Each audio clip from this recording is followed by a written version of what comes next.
The audio commentary. It's a dying art form, but here at One Track Mind, I, your wonky yet affable host Ryan Luis Rodriguez, analyze film through the prism of these embryonic forms of podcasting, one audio commentary at a time. Masterpieces, crapster pieces, live action, animation, cult classics, films literally no one has ever heard of. No track is too small, and no track is too big. Join me and my guests from the entertainment world as we keep these features alive every other Tuesday. Hey, who else is going to discuss Bill and Ted's Bogus Journey one week and Citizen Kane the next? Us, that's who.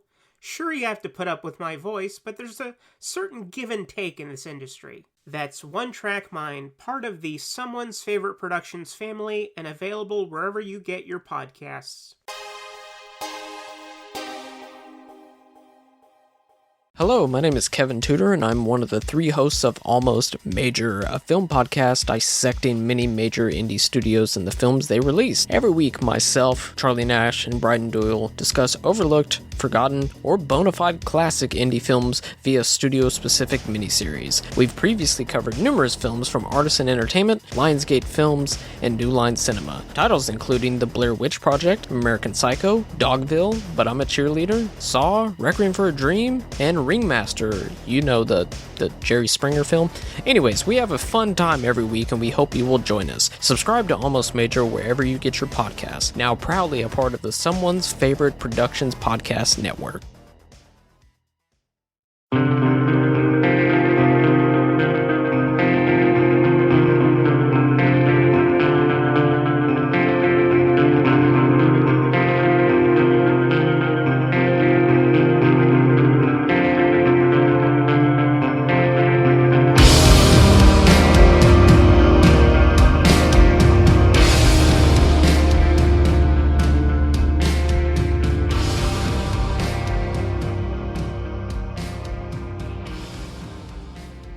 And welcome to the Kulturecast. I'm Chris Stachiw. Welcome to the Kulturecast. I'm Chris Stachiw. Welcome to the Kulturecast. I'm Chris Stachiw.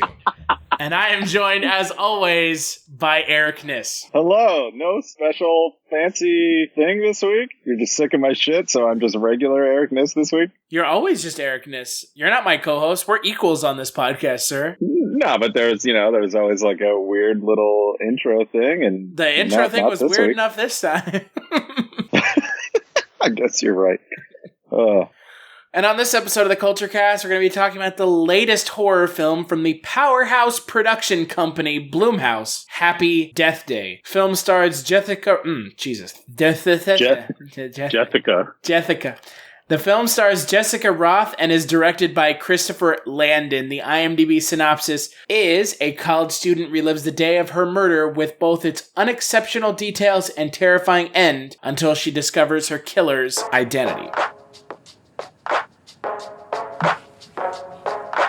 Oh, hey, you're up. Am I in a dorm room? Yeah, I folded your pants for you. Great. Dude, did you hit that or what?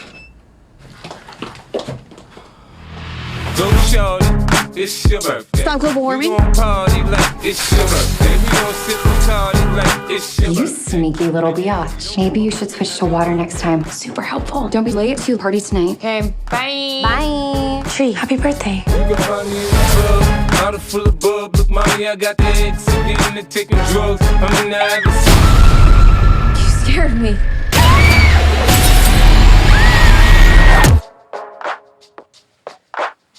Hey, you're up. Look, I know this isn't gonna make any sense. Stop global warming? I feel like I'm losing my mind. You sneaky little biatch. Happy birthday. I've already lived through this day. Somebody's gonna kill me tonight. So you're getting here now.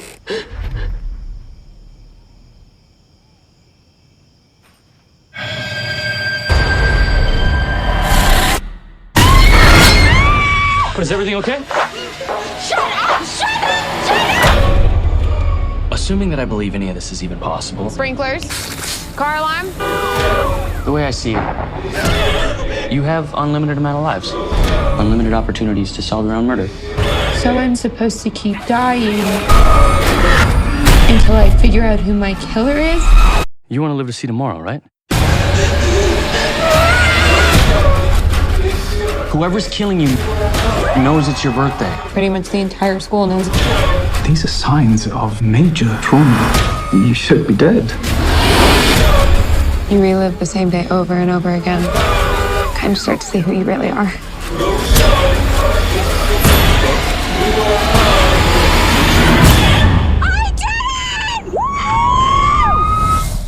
All units, we've got a 187.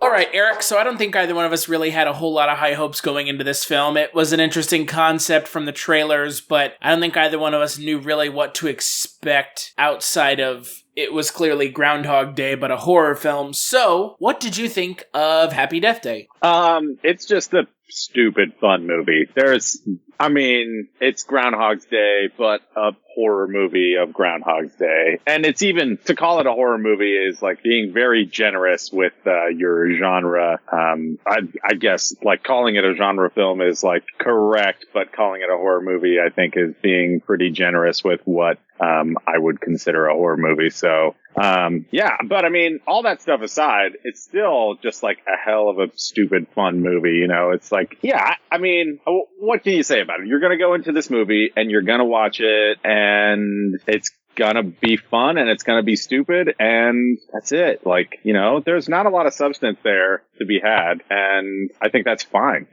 Not every horror movie has to be like this deep, message on like some part of society that like sucks or whatever. Like some of them can just be stupid and fun, and that's exactly what this is. So this film is the antithesis of Get Out in a lot of ways. Message-wise, I think this film is similar to Get Out in that neither one of them are horror movies. I stand by my statement that Get Out is not a horror movie. Get Out is even less of a horror movie than this movie, because at least this movie tries to operate in what we would probably call the slasher framework. Yeah, for about 20 minutes. Yeah, well, the first half hour of the film. And you know what? I think we shouldn't talk spoilers about this film. There's kind of only one big spoiler, and I think we can navigate this film without talking about it. Yeah, easily. Yeah. But I enjoyed it. The trailers made it look like it was going to be a lot of fun and not to be taken super seriously. And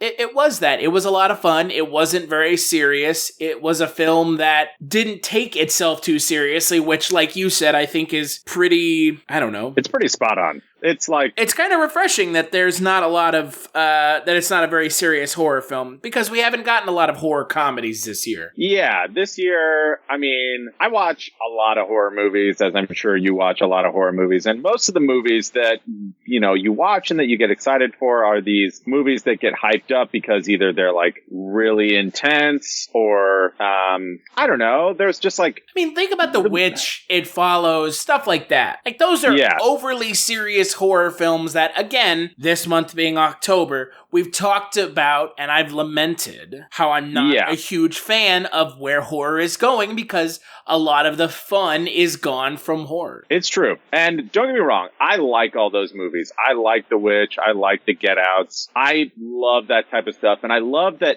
genre filmmaking in general is really starting to be taken a little bit more seriously because of films like these. It's being taken seriously because these genre films are taking themselves seriously. Exactly. And it's sort of, is it a double-edged sword? We're getting these movies that are maybe a little too serious at times, or like too heavy-handed on like a really intense message, or, I don't know. But I think what it is it's not that I don't want to see the Get Outs and the Witches of the universe. Sometimes I want to see the Happy Death Days also. And so it's good to have, this movie really be something that's, I don't know, really accessible and just fun and stupid. It's a PG-13 movie. You know, this is like totally a teen, like just fun, stupid horror movie, you know, for Halloween. Like it's not trying to be anything that it's not. It doesn't have like a crazy, you know, message about, you know, the times that we live in and things like that are, you know, it's not trying to be too serious, and it's really not trying to take itself too serious. So it's nice to just have like a stupid movie to just sit down and watch and have fun with. I went and saw this movie with my friend, and he was like, that movie was garbage. And I was like, yeah, it wasn't great, but you know what? Like, it was perfect. It was what it needed to be. It was just like a stupid, fun movie.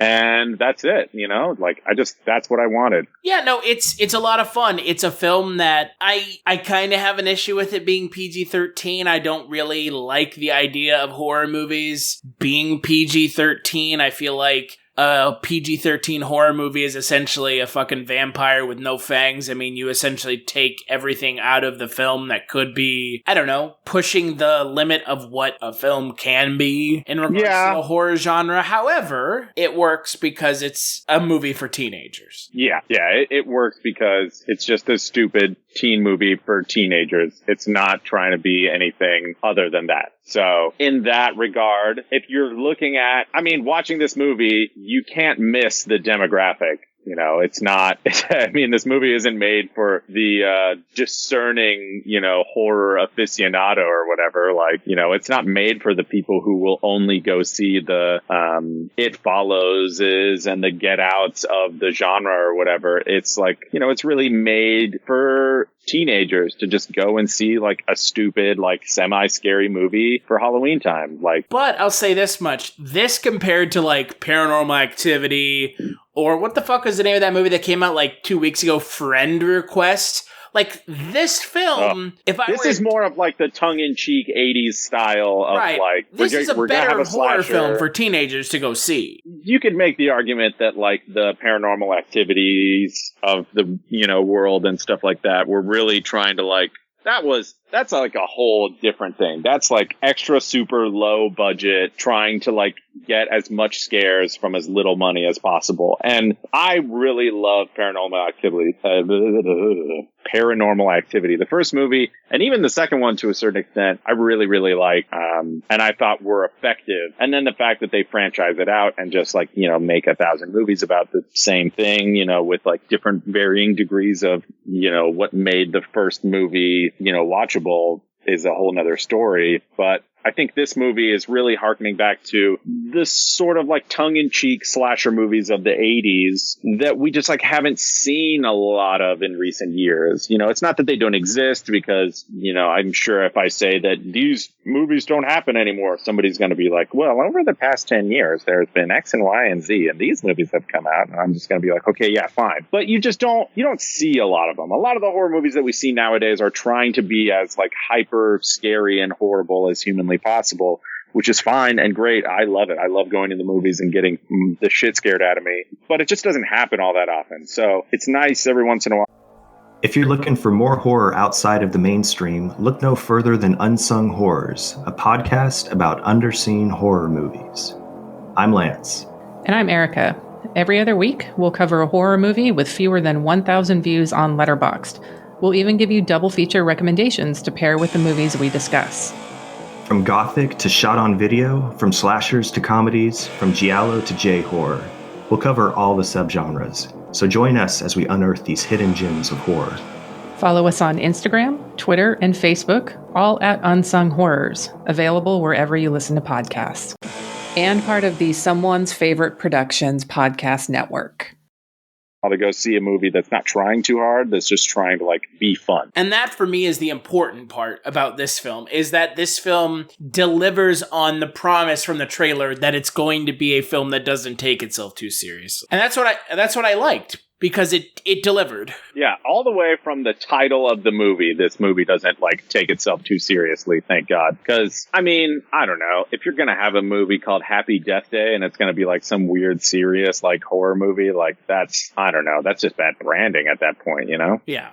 I enjoyed it though a lot. I mean, it was a lot of fun. The characters, I think, I don't know, relatable, but they seemed like real people, which was good. The main character actually has like a pretty, I don't know, believable arc through the film. I mean, yeah, the one thing that I kind of didn't like about her was she's like really unlikable at the beginning of the movie. Like, really hate her. Stereotypically unlikable. But like to the max, like beyond stereotypical, like hyper stereotypical, like not even remotely believably, like real person. I'm like, nobody is this shitty to anybody. I was like, holy shit, this person of course this person is going to get murdered because they're the worst person ever of all time and they deserve all the bad shit that happens to them. Like, holy fuck balls. But yeah, then of course she makes a recovery, you know, because it wouldn't be a movie if your main character was just a shitty person through the whole movie and then died. That would be kind of a terrible movie. But she becomes a lot more likable as the movie sort of progresses and everything, and she really actually becomes like a character that you give a shit about later on, which is nice. The first part of the movie was pretty rough though for me, just going like, I really don't like this person. Yeah, her character is beyond unlikable at the beginning of the film. Yeah, it's you have a hard time really like feeling bad for her. Yeah. At least I did. Oh no, I mean her first death in the film, you're like, all right, well, you kind of deserved it. So, but again, you know, the character has an arc.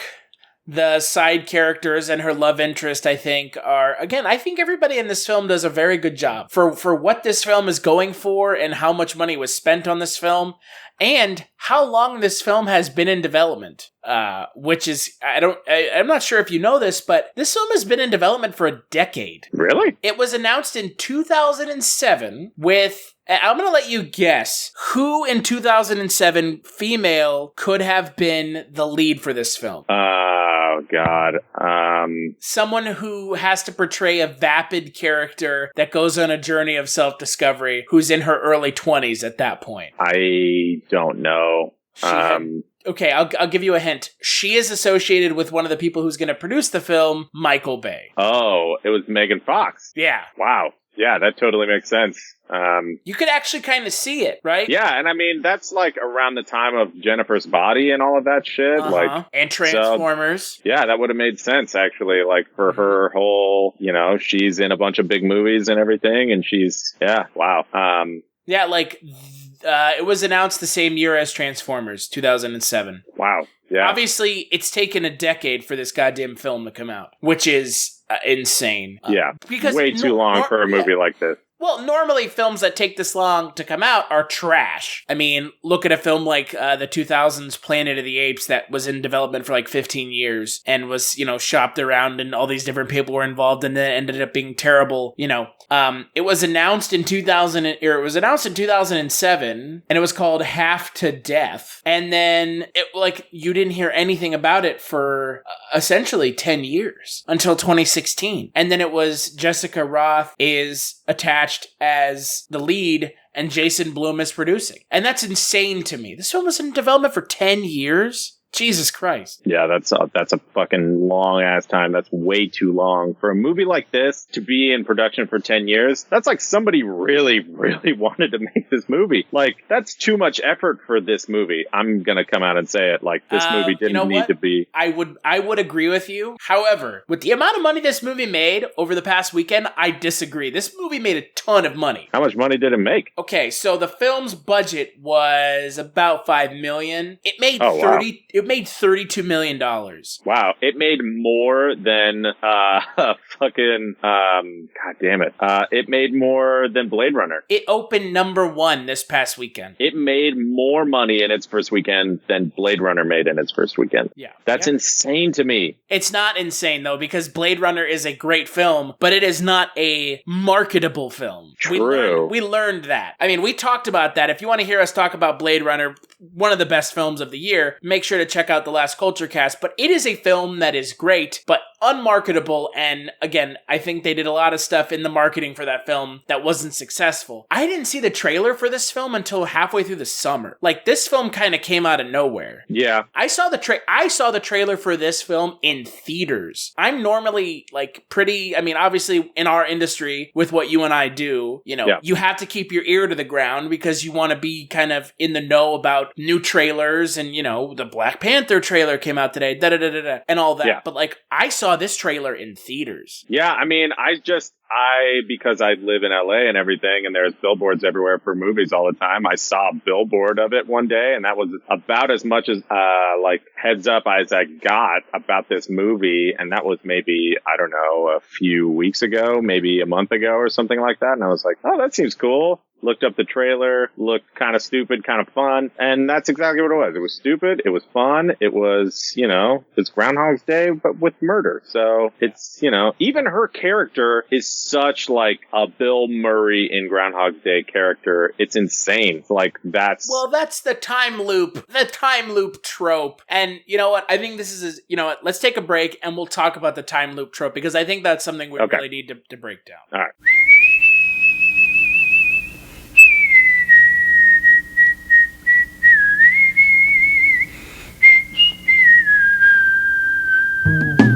Who is Carl Kolchak? He's a reporter.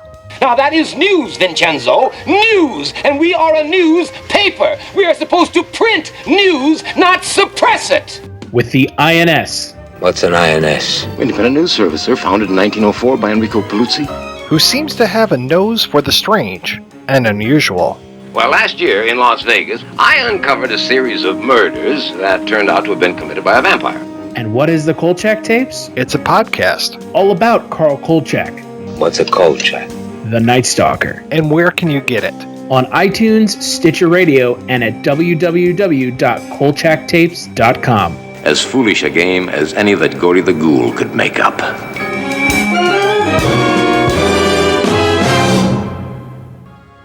Movies have become a portal to a vast and growing pop culture universe, but you don't need to go over the rainbow to get your pop culture fix.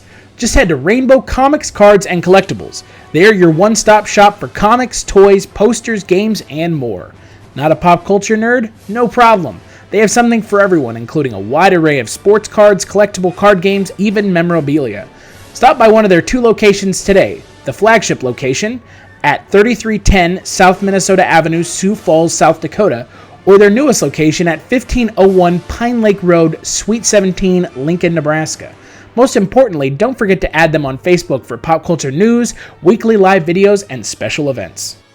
Here's what some people are saying about the Projection Booth podcast. Week after week, I'm mesmerized by the focus given great films and questionable films alike. But every episode is a learning and entertaining experience. This is hands down the best movie podcast. They cover so many different genres across so many years, from obscure movies to blockbusters. If there's only one podcast about movies and cinema that you listen to, make it this one. The Projection Booth Podcast, with new episodes available every week at projectionboothpodcast.com. All right, we're back and we're talking about Happy Death Day. So on the other side of the break, we were talking about the Groundhog Day trope, the time loop trope. I think that's part of this time loop trope, right? Is that the character has to be like the biggest scumbag asshole at the beginning of the film for this to work at all. Yeah. But I mean, do they? I don't know. This and Groundhog's Day are like the only films that I can think of. Like, what other films have time loops? Oh, there's got to be a bunch. I mean, okay, let's talk about a film we talked about last year.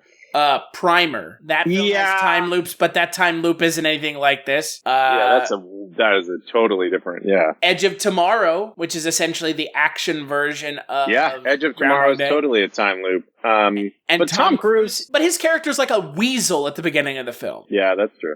He's totally a weasel. He weasels his way. He's trying to weasel his way out of fighting. Actually, in Edge of Tomorrow, Tom Cruise is not a weasel. He's just completely unprepared to fight because he's like, you know, he's like a PR person, right? Yeah. And then they just throw him into the front lines. So it's kind of the same idea, but with a different punchline. It's true. But I mean, outside of that, I can't really think of any. Yeah. Oh, God. I mean, I don't know. There's gotta be more movies that are like time loopy like this.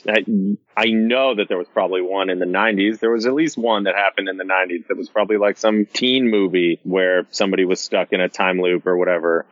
You know, popular girl who's shitty to people turns normal after being in a time loop for, you know, whatever amount of time. So Happy Death Day. Yeah, that's basically what this movie is. I mean, this film only with murder. Yeah, this film is not a 21st century film. This is a 90s film, right? Yeah, it definitely is. It felt like a 90s movie to me the entire time. Yeah, which is, again, I think that works to its favor because instead of, I don't know, you heard that thing where it's like, don't steer into this, you know, steer into the skid. Like, this film steers into the skid 100%. And it works to its favor. Real hard. Yeah.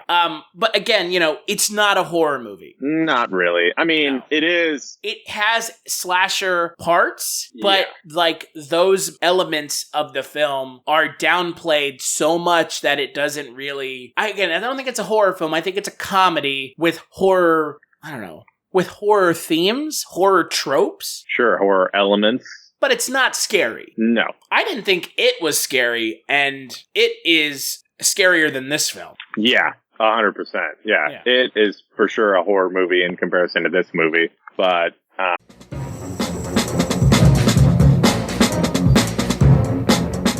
Hello, this is Aaron West. I am the author of the A24 New Wave. In this book, I look at A24's output and I make the argument that we are in a new wave movement right now. A24 plays a major role. This book has a supplemental podcast where each episode is a brief conversation about an A24 related topic, whether an actor, director, or even a genre. As I continue research for the book and conduct interviews, I expect to record podcast episodes with people involved with the company. You can find the podcast at cinejourneys.com or wherever you find podcasts, and we are proud to be members of the Someone's Favorite Productions podcast network.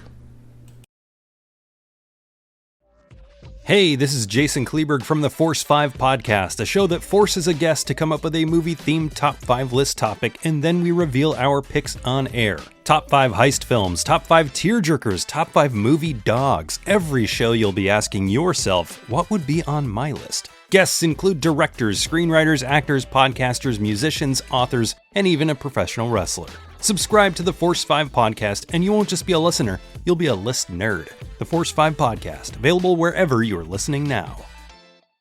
I mean, that's not saying a whole lot. You don't have to be very scary to beat this movie. Yeah. So, but I think, again, that works in its favor because sometimes the best horror movies are the ones that bend the genre. And I think that this film bends the genre. Obviously, it kind of bends it so far outside of kind of what I would consider to be the parameters that it's not really horror anymore. I mean, I don't really consider Scream to be horror either. Oh, I mean, Scream is 100% a horror movie to me, but...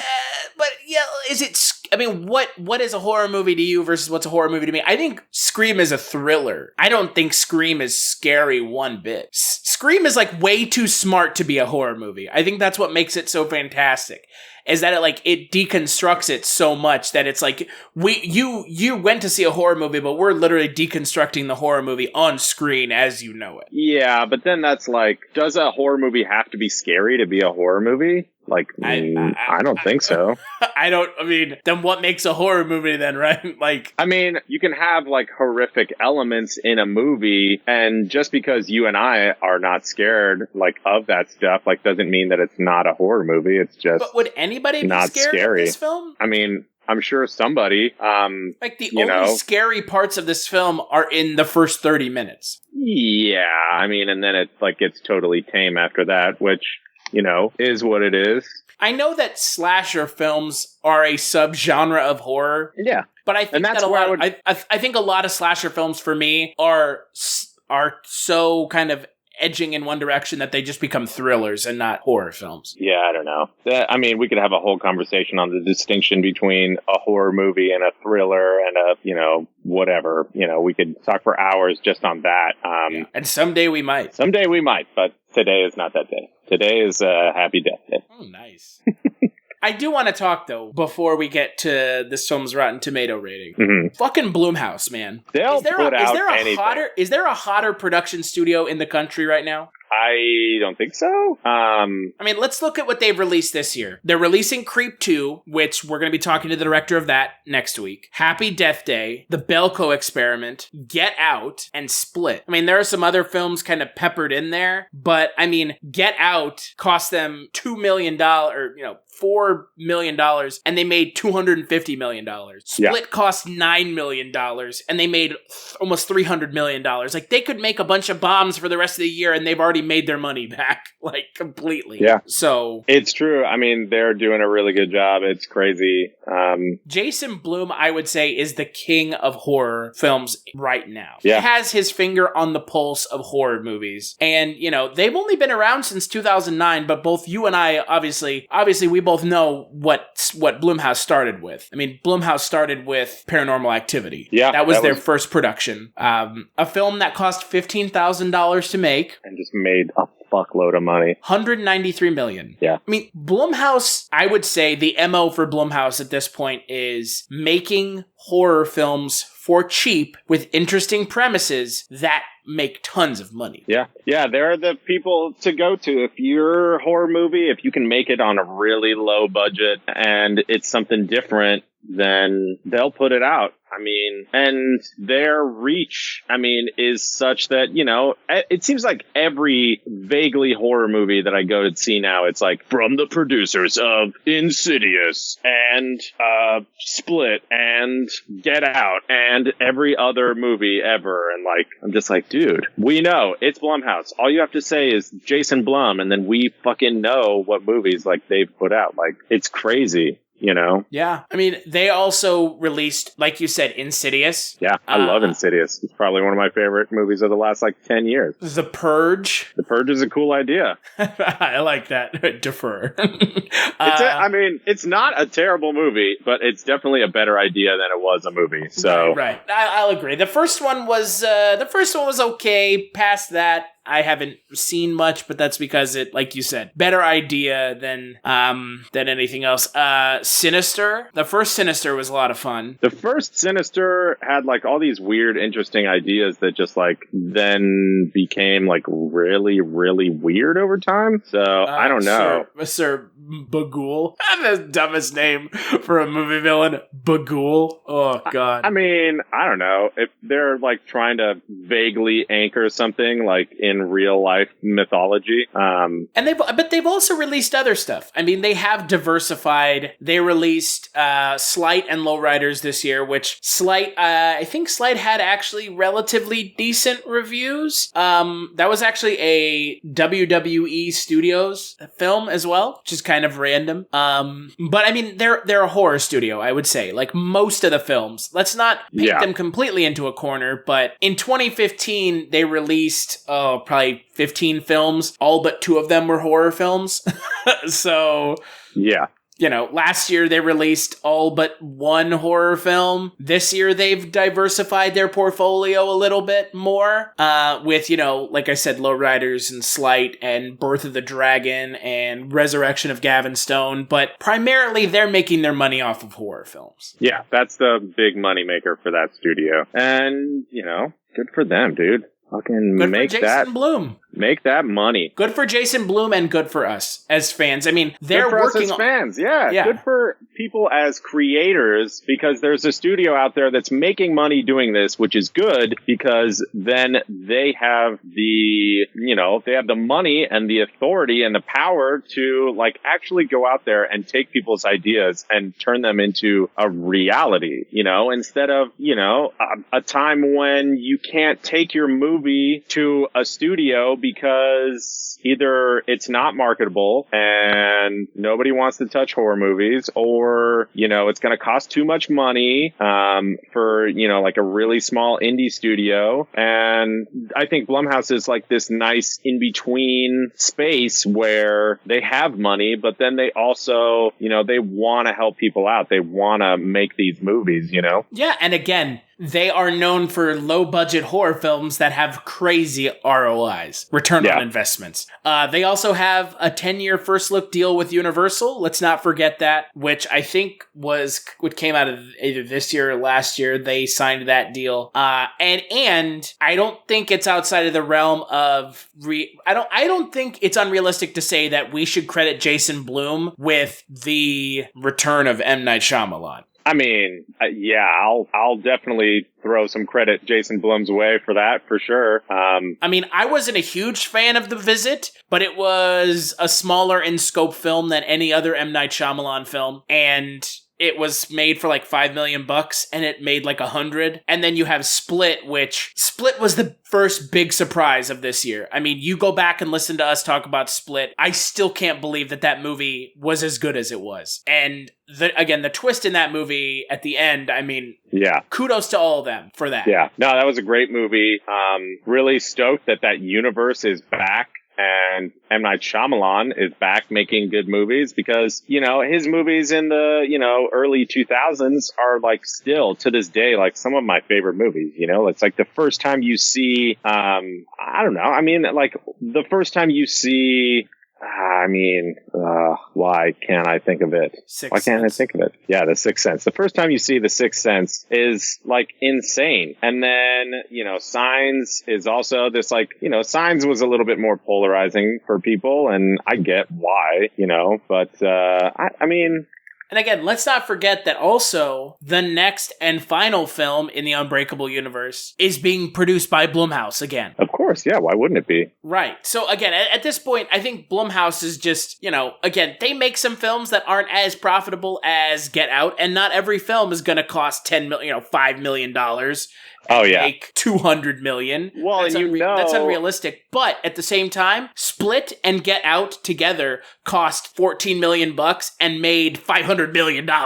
So, you know, again, that essentially allows you a lot of wiggle room the rest of the year in regards to what you can and can't make. Yeah, exactly. And so, you know, the budget for, you know, Split 2 or whatever they're going to call it, is going to be insane. Like, the budget is going to be way bigger than... I don't think so. I'm sure the budget's going to be twice that of, you know, whatever Split was. So if Split's was $5 million, then the budget's going to be up to $10 million. And you know, a bunch of that is going to go to M. Night Shyamalan, and a bunch of that's going to go to Jason Blum and stuff, because of how successful that first movie was. You know, everybody's going to get paid more money. You know, the actors are going to get paid more money. Bruce Willis is going to get paid a fuck ton of money. Well, that's because Bruce Willis always has to get paid a lot. Yeah, he's fucking Bruce Willis. No shit.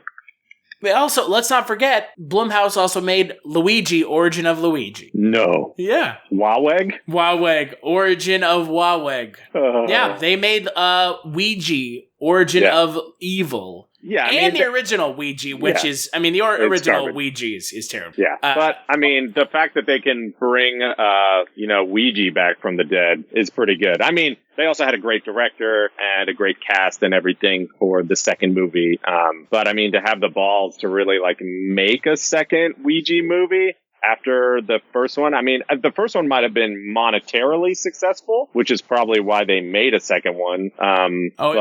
It was $5 million budget, $100 million gross. Yeah. I mean, you know, that's why they keep making these movies, because they can make a $5 million movie. And even if you make a $5 million movie and you make $50 million, which in the grand scheme of things is really not that much money to be made if your movie is like halfway successful, is insane to me. Like, you're going to make 10 times your movie's budget. Like, of course you will make another one, because that's like super duper profitable. Right. Why not make it? And also, let's not forget Blumhouse produced Whiplash, which was Damien Chazelle's first film, which is also the film that J.K. Simmons won an Oscar for. So they're also an Oscar-winning production studio. So it's true. Let's not forget that. So again, I think, I think that movie suffers on repeated watchings. Also, I've had conversations. Have you ever wanted to dive deeper into the horror movies you love? Beyond the Blood is a horror podcast for fans who want more than just surface-level screams. We do deep dives into the movies that shaped us, digging into director commentaries, behind-the-scenes stories, deleted scenes, and the special features that most people skip. Each episode is a love letter to the genre. We break down how these films were made, the creative risks that paid off or didn't, and the lasting impact they've had on the genre as a whole. From 70s slashers to modern nightmares, we celebrate the craft, chaos, and characters that keep us coming back. If you're the kind of fan who rewatches movies with the commentary on, or you simply grew up in the video store horror aisle, the Beyond the Blood podcast was made for you. New episodes every single week. Subscribe, and let's dig deep. Welcome to the Beyond the Blood podcast. With friends of mine who have actually been in that world. And, I mean, the film's trying to portray it realistically, sort of. Obviously, it's kind of heightened, but their kind of response is, there's no way that that's real. Even remotely could ever be real. So, but that's not what makes the film great. Yeah, it's the performances that make the film great. And you know what? J.K. Simmons' performance is great. Miles Teller, I can't stand him. Yeah, but I mean, you know, whatever. That movie was just a vehicle for J.K. Simmons to be like the freaking greatest actor ever, and it totally worked. So yeah, agreed. Yeah, that film is pretty much just letting J.K. Simmons just go bananas on screen. So, which is awesome. I mean, that totally works. So, but yeah, Blumhouse, they're on a roll. I mean, this film's been in production for, like I said, over 10 years. 10 years, from 2007 to 2017, was produced for $5 million, grossed $30 million opening weekend. Yeah.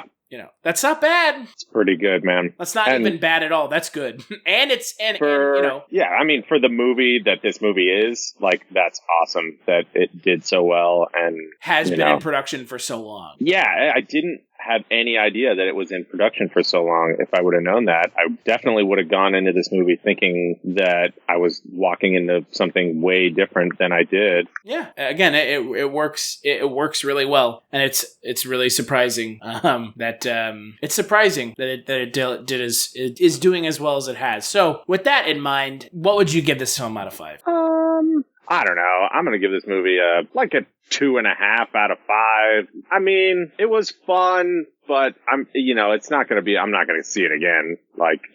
This is definitely a one and done, just stupid, good time, on a Friday night kind of thing, go see this movie with your friends and just laugh about it, and that's it. It's not looking to be anything else either, which is awesome. It's a very self-aware movie that knows exactly, what its flaws and its strengths are, and it plays to those, which is smart. And for being in development for 10 years, good job, guys, because the last movie I saw that was in development for 10 years was not nearly this good. Well, I don't know about that. You didn't like Blade Runner very much? That film's been in development for 25 years. Well, I mean, that's different, though. Yeah, right. Oh, it's completely different. I'm going to say that I'm going to give this film a 4 for everything. When you have to look at it this way, most PG-13 horror movies fucking blow. That is just a fact of life. Most PG-13 horror movies are garbage. If I see a film that has PG-13, it's a horror film, I'm gonna check out. I'm probably not gonna want to go see it. I know you're the same way, Eric. Yeah, PG-13 automatically raises a flag for me that says this film can't do a lot of the stuff that I associate with horror. Yeah, you can't have a hyper gory movie. You can't have something that's super hyper distressing either. So it's there goes all of your there goes all of your weird horror movies and stuff. It's just you're left with this sort of shell of a horror movie that's kind of maybe scary, but not really. You can't do a lot, you can't even cuss a lot with a PG-13 rating.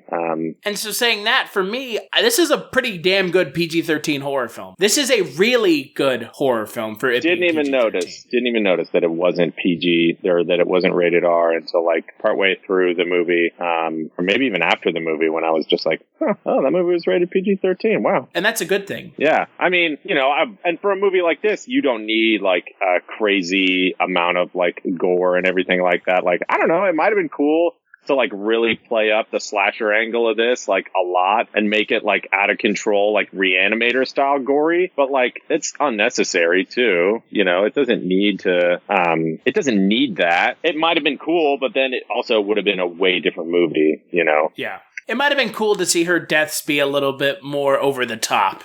Yeah, I mean, I think I would have actually liked that movie a lot more than this movie just because, you know, I want to see the crazy over the top, like, you know, blow your budget on the crazy practical effects like we were talking about when we talked about Hellraiser 2 or whatever. Like, blow your money on the crazy practical effects and have like this insane movie that's, you know, the premise is pretty stupid and we all know like, you know, what the premise is like, you know, main deal is. It's all just Groundhog's Day, but a horror movie style, but like really lean into the fact that it's a horror movie and, you know, give me some insane deaths and some crazy shit that like makes everybody in the theater sort of like cringe, and then add in all the funny elements, you know, in between. This movie was really, it was like a 90s teen movie with like a dash of salty horror thrown in for good measure. I think I would have probably liked this movie way more and given it a higher rating if they would have leaned into the horror aspect a lot harder. I can understand that. This, however, also is a really good horror film that will like allow you to get your friends to dip their toe in the horror pool if you have friends that aren't really into horror films. Because you'll be like, watch Happy Death Day, and then, oh, if you liked it, maybe you should watch Scream. And then that kind of opens that door a little. Yeah. Yeah. Sure, totally. Although if you haven't seen Scream yet and we're friends, I don't know why we're friends. Oof, God, those are some harsh words. Hey, man. What would you give this film, or excuse me, hold on. What do you think this film has on Rotten Tomatoes? I don't know. Part of me thinks that it's not very high, but then also part of me thinks that it's probably higher than I think that it is. So I'm going to go with it's probably in like the mid 70s. 65%. Happy Death Day puts a darkly humorous sci-fi spin on slasher conventions with added edge courtesy of a star-making performance from Jessica Rothe. Yeah, I'd agree. You know. Jessica Rothe as in like Tim Roth? No. I think her full name is like Rothenberg and she shortened it. Oh, yeah. I would shorten it too. I would too. So let's take one more break and we'll play a preview for next week's show. I'm Sarah. Hey, welcome to Encounters. Sunday morning, I woke up. I'm Sarah. Hey Sarah, how you doing? The show where I look behind the strange world of online personal ads. What is their story? Who are these people? So subscribe and join me on this journey. You never know who you might meet next.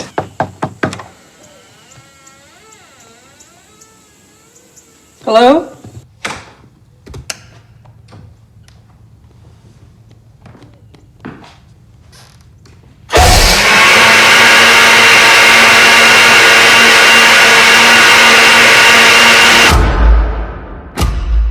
Hello.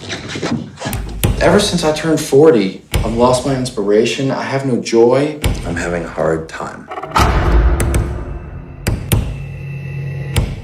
What am I doing trying to make the films that I used to make? What if I make a documentary? And this is where you come in. I have no idea what I'm stepping into. Together, I believe we will make magic. Aaron, is that you? You are inspiring feelings in me. I don't know what to do. Oh my God. This is gonna be a good day. I'm very excited about it, okay?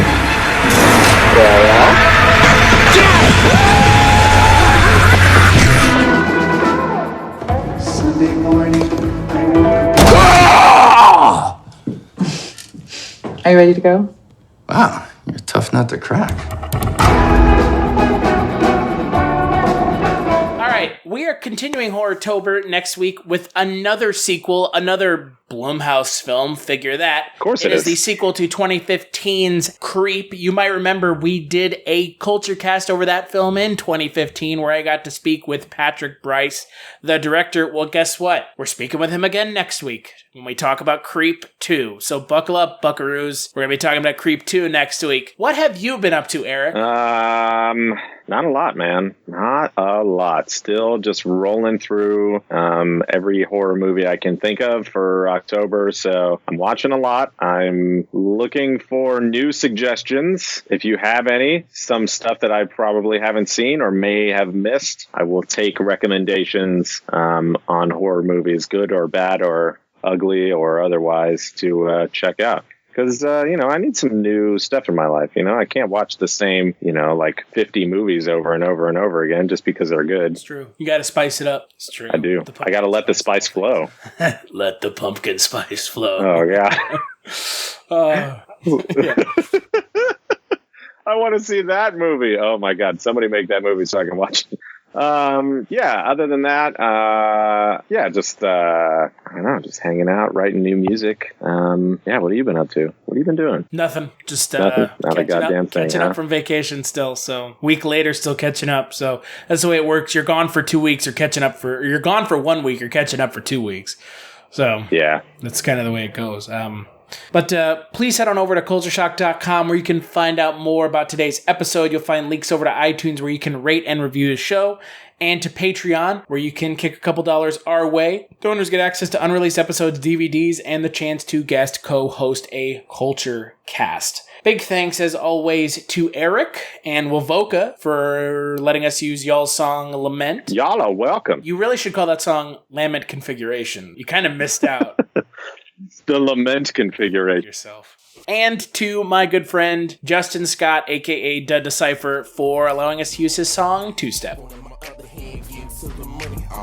Two-step, posted with the crew. You know how we do, I'm just two-step, drink in my right hand, phone in my other hand, getting to the money. Oh man, two-step, posted with the crew. Yeah, you know how we do. Hey, two-step, you know what I'm saying? 1, 2, 1, 2.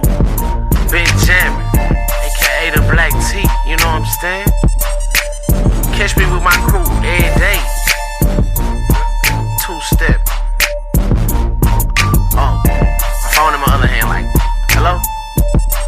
Oh, get into the money, man. Yeah.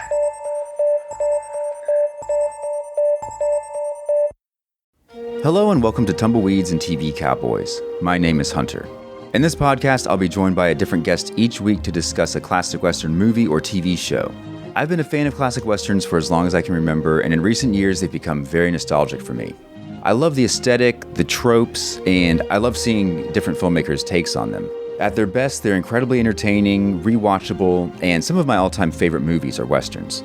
We'll mostly focus on Western movies made in Hollywood, but we'll also be covering spaghetti Westerns, and one thing I'm very excited to get into are Western TV shows. I've got some amazing guests coming on the show, film professors, historians, and podcasters. And Tumbleweeds and TV Cowboys is part of the Someone's Favorite Productions podcast network, and many guests on the show will be from other shows on the network.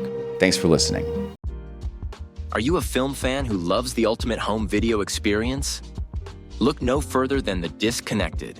Your host, Ryan Verrill, is your go-to source for the latest and most accurate information on home video releases, exclusive interviews with industry insiders and filmmakers, and has established a thriving community where every film and physical media enthusiast feels welcome. From hidden gems to blockbuster hits, The Disconnected brings you insider knowledge and a welcoming space to share your love of cinema. Watch every Thursday night at 9:30 Eastern, 6:30 Pacific for the live announcements show, and follow The Disconnected on social media to stay updated. Subscribe to The Disconnected on YouTube or on the podcast provider of your choice, and dive into a world where every movie night is an adventure.